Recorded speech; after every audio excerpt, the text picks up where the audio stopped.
केंद्रीय शिक्षण मंत्री धर्मेंद्र प्रधान यांनी अखेर आज राजीनामा दिलेला आहे. अनेक दिवसाचं आंदोलन, त्या आंदोलनाविषयी झालेले राजकीय प्रयत्न, विरोधी पक्षांचा समावेश आणि चिघळत चाललेलं आंदोलन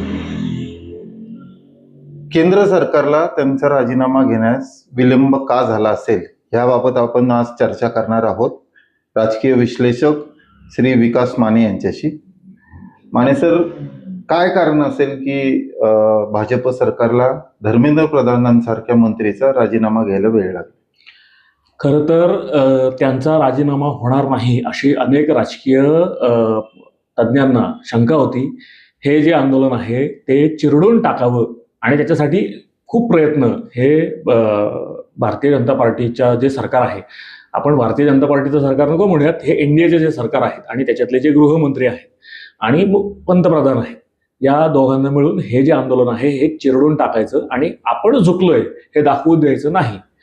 आतापर्यंतची अशी सवय होती. आता मागच्या विद्यार्थ्यांच्या अगोदरचं जर का आपण शेतकऱ्यांचं आंदोलन बघितलं तर त्या किती जवळपास एक वर्षभर चाललं होतं. ऊन वारा पाऊस प्रचंड याच्यात त्यांनी हे करत, पण ते त्यांनी थोपवून धरलं आणि ते संपून टाकलं होतं. पण आत्ताचं जे आंदोलन होतं, या आंदोलनात फक्त शेतकरीच नव्हे तर सगळा विरोधी पक्ष, सगळे विद्यार्थी, आणि ते विद्यार्थी पण साधे सुधे विद्यार्थी नाहीत, सगळे नीट परीक्षा देणारे कोण असतात तर ते सगळे उच्च शिक्षित विद्यार्थी आणि त्याच्या जोडीला हे सगळे सामान्य माणसं एकत्र आली आणि म्हणून हे सरकारला दडपता आलं नाही आंदोलन, म्हणून उशीर झाला. हे भाजप सरकारचं अपयश म्हणायचं?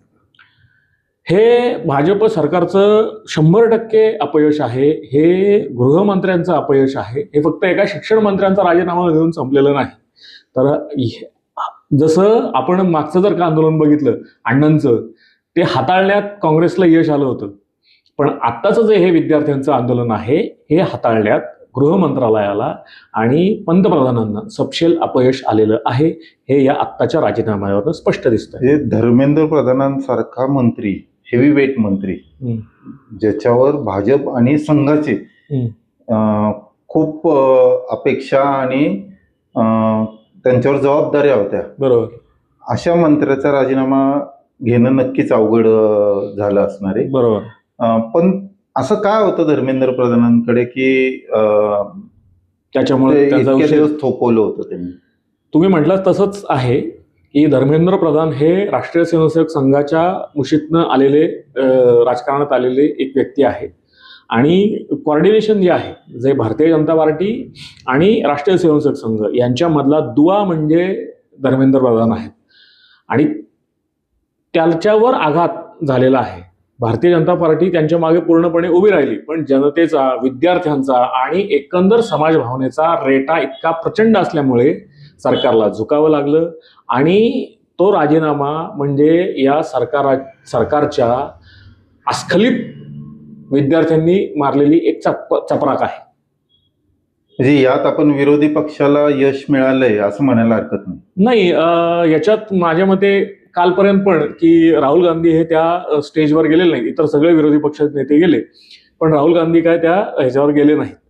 आता या आंदोलनाची पण ही एक स्ट्रॅटेजी, यशस्वी स्ट्रॅटेजी मानता येईल का? म्हणजे बाकी सगळे विरोधी पक्ष जे भाजपचे कट्टर विरोधक आहेत, जसं महाराष्ट्रातून शिवसेना झालं, राष्ट्रवादी झालं, हे पक्ष सुद्धा जे स्टेट राज्यातील पक्ष हे सुद्धा दिल्लीत जाऊन आंदोलन केलं त्यांनी. राज ठाकरेंनी आंदोलन जाहीर केलं होतं, पण राहुल गांधी काय तिथं गेले नाही. हे कुठेतरी एकत्रित एक स्ट्रॅटेजी विरोधी पक्षाची, त्याला यश मिळालं आहे का? आता काय आहे की आंदोलन जेव्हा उभं राहतं तेव्हा अनेक लोकांच्या अशा त्याच्यावर आरोप होत राहतात. म्हणजे पहिल्यांदा सुरुवातीला काँग्रेसने असा आरोप केला होता की ही जी आहे ती भाजपचीच बी टीम आहे. काही लोकांनी आरोप केला होता की ही आम आदमी पार्टीचं, त्याचं बॅकग्राऊंड जे आहे अभिजित इपकेचं, हे आम आदमी पक्षाचं आहे, हे त्यांची बॅकग्राऊंड असलेलं हे आहे. तसंच सत्ताधारी पक्षांनी असा आरोप केला होता की यांना फॉरेन फंडिंग होतं, यांना पाकिस्तानचं फंडिंग होतं, यांना चायनाचं फंडिंग होतं. या सगळ्या दहशतवादी संघटनांचा त्यांच्यावर आरोप झाला होता. असे दावे त्याच्यात घुसले, असा आरोप झाला होता.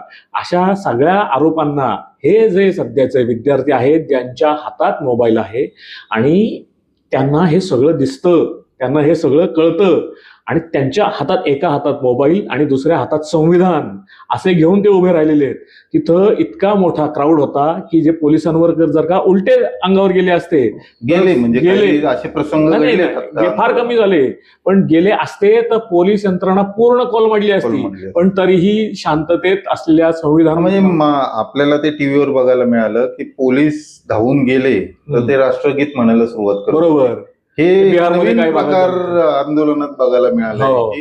पण तिकडचे जे हा तुम्ही सांगताय तो बिहार मधला प्रकार झाला होता. पण दिल्लीतल्या आंदोलनात असा भयानक प्रकार झाला होता की अशा पोलिसांना इन्स्ट्रक्शन्स असतात की तुम्ही बेकाबू झालेल्या गर्दीला कंट्रोल करायचंय, शांततेत चाललेल्या असलेल्या गर्दीला हुचकडून काढायचंय. याच्यासाठी पोलीस नसतात. त्यांनी लाठी चार्ज जो केला आहे, अश्रुधराच्या नाळकांड्या ज्या फोडल्यात त्या शांततेत चाललेल्या असलेल्या आंदोलनांवर फोडल्यात.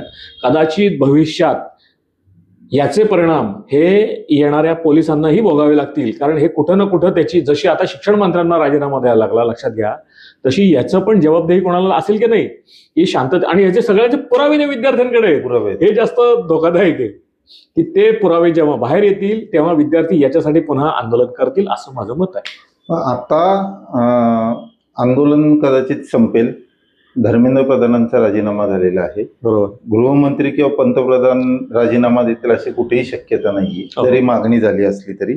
पण विद्यार्थ्यांना कालपासून एक वेगळी धमकीसारखी हे करण्यात येते की आता एआयच्या मार्फत सरकार विद्यार्थ्यांना ट्रॅक करणार आहे. या आंदोलनात कोण कोण सहभागी झाले आणि त्यांच्यावर आता केसेस होणार.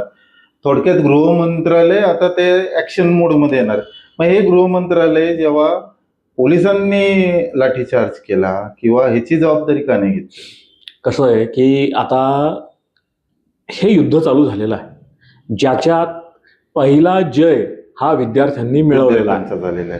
आता अभिजित दिपकेंनी अशी केंद्र शासनाकडे मागणी केलेली आहे की त्या दिवशी ज्या दिवशी मार्च निघणार होता त्या दिवशी ज्या विद्यार्थ्यांवर हल्ला झाला पोलिसांकडनं किंवा हे आंदोलन दडपून टाकण्यासाठी प्रयत्न झाला, त्यावेळेस काही विद्यार्थ्यांवर केसेस टाकल्या गेल्या.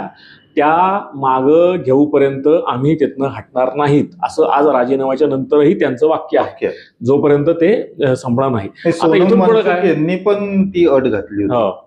बरोबर. पण आता याच्या पुढचं काय, तर आता हे युद्ध चालू झालेलं आहे. याच्या जे जे इंग्रजांच्या काळात काय होतं, जेलभर आंदोलन करतील, विद्यार्थी सगळे आत जाऊन बसतील. आता विद्यार्थ्यांना जे हलक्यात घेण्याचा प्रकार घेतला होता की नाही, बाकीच्या सगळ्यांप्रमाणे आम्ही उचकडून काढू, आता तेवढं सोपं नाहीये. अहो, जिथं फक्त पेपर फुटला आहे म्हणून त्यांनी शिक्षण मंत्र्यांचा राजीनामा घेतलाय, अशी जर का असंविधानिक जर का शासनाकडनं काही वर्तणूक झाली तर त्याचा फटका हा गृह मंत्रालयाला सुद्धा बसू शकतो. पुढची मागणी समजा विद्यार्थी एकत्र आले तर ते अमित शहांचा सुद्धा राजीनामा मागू शकतात. सरकार जर का शहाणा असेल तर सगळं वातावरण शांत होऊ द्यावं. काही चूक झाली असेल तर ती त्यांनी सुधारण्यासाठी आता प्रयत्न केलेलाच आहे. धर्मेंद्रजींचा राजीनामा झालेलाच आहे. अशा काही वेडेपणा जर का शासनाने केला, केंद्र शासनाने केला, विद्यार्थ्यांवर लादायचा की शोधून शोधून काढायचं आणि त्यांच्यावर FIR दाखल करायचं, हे जर का सिद्ध झालं तर पुन्हा एकदा हे विद्यार्थी एकत्र येतील आणि ते आवरणं कठीण मोदींना आणि शहांना इतकं कठीण जाईल की आता त्यांचा राजीनामा, धर्मेंद्र प्रधानांचा राजीनामा झालाय, उद्या हे शहांचा आणि मोदींचा राजीनामा मागण्यासाठी थोडक्यात पुढे मागं बघणार नाही. शेजारी देशांमध्ये जे काय घडलेलं आहे तशी परिस्थिती आपल्या देशातही होऊ शकते, असं एक वातावरण आता तयार झाले नाही. काय आहे की आपल्या आजूबाजूचे जे देश आहेत, उदाहरणार्थ नेपाळ म्हणतात तुम्ही किंवा श्रीलंका म्हणतात, तिथे तरुणांनी अगदी संसदेत घुसून गोंधळ घातला. आपली जी लोकशाही आहे ती प्रचंड प्रगल्भ आहे. आपल्या लोकशाहीला इतिहास आहे आणि काय करावं हे सगळं संविधानात व्यवस्थित लिहून ठेवलेलं आहे. आपण शांततापूर्ण आणि अजूनही आजपर्यंतची जी आंदोलनं झाली ना, ही शांततापूर्ण मार्गाने जी कुठली आंदोलन झाली ती यशस्वी झालेली आहे. तुमच्या अंगात पेशन्स पाहिजे, तो या विद्यार्थ्यांच्या मनात आहे आणि त्यांचं नेतृत्व आजही मला बरं वाटतं की ते चांगल्या अशा ज्याच्या हातात पेशन्स आहेत त्याच्या हातात त्या आंदोलनाचे सर्व सूत्र सगळे त्यांच्या हातात आहे. एकाही ठिकाणी अभिजित दिपकेनं हे आंदोलन असं सुटू दिलं नाही, तिथं कुठं अहिंसक होऊ दिलं नाही.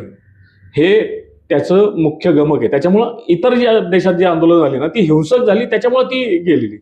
भारतातलं आंदोलन जे आहे ते मला असं वाटत नाही की ते संविधान सोडून बाहेर गेलं तर त्याला तशीच प्राविधान आहेत की ती जशी मगाशी तुम्ही म्हटलात की हो. विद्यार्थ्यांना अटक होऊ शकते, काय आता पॅरामिलिटरी आली होती, नंतर मिलिटरी येईल, पण ते सगळं आटोक्यात येईल. पण ते काय ते जास्त अवघड होईल जर का विद्यार्थ्यांनी असा अविचार केला तर. विद्यार्थी अविचार करणार नाहीत याच्याबद्दल मी ठाम आहे. अहिंसक मार्गाने झालेलं आंदोलन झालं म्हणून ते यशस्वी झालं असं माझं मत आहे. अखेर हे आंदोलन यशस्वीपणे पार पडलेलं आहे आणि सरकारला विद्यार्थ्यांपुढे झुकावं लागलेलं आहे. हीच परिस्थिती जर सरकारने आता शहाणपणाने हाताळली नाही तर पुढे अजून वाईट होऊ शकते, असं मत आपले आजचे राजकीय विश्लेषक विकास माने यांनी मांडलेलं आहे. मी समीर देसाई, जनमत पुणे.